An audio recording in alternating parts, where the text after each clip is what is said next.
Hello, and welcome to our report on Occupy Wall Street and the worldwide Occupy movement. I'm Richard Runamok. And I'm Stacy Seekett. We begin our report with some background. Many people have heard about Occupy Wall Street and the worldwide Occupy movement, but don't really know many of the details about who the Occupy protesters are, or why they are protesting. Here is Richard with the demographics. Rich. Many people are under the impression that Occupy protesters are a collection of young, idealistic radicals. Not so. According to Wikipedia, the average age of the protesters is 33, with people in their 20s balanced by people in their 40s.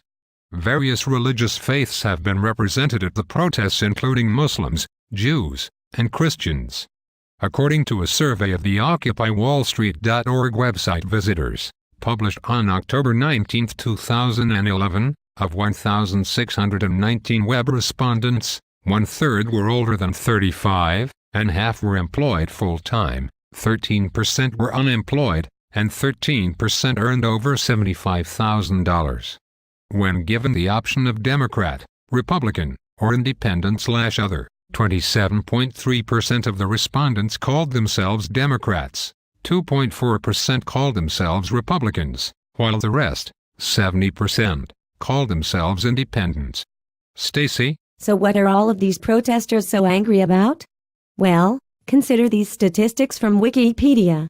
According to the Congressional Budget Office, between 1979 and 2007, the incomes of the top 1% of Americans grew by an average of 275%.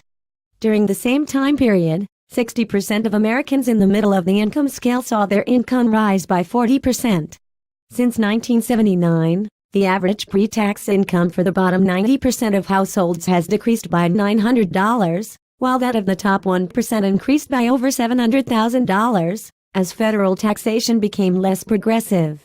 From 1992 to 2007, the top 400 income earners in the United States saw their income increase 392%, and their average tax rate reduced by 37%. In 2009, the average income of the top 1% was $960,000, with a minimum income of $343,927. In 2007, the richest 1% of the American population owned 34.6% of the country's total wealth, and the next 19% owned 50.5%. Thus, the top 20% of Americans owned 85% of the country's wealth, and the bottom 80% of the population owned 15%. Richard? Did you say the top 20% of Americans owned 85% of the country's wealth, and the bottom 80% of the population only owned 15%? That's what the teleprompter said. Did you also say that since 1979, the average pre-tax income for the bottom 90% of households has actually decreased by $900, while that of the top 1% increased by over $700,000? Yes, Rich.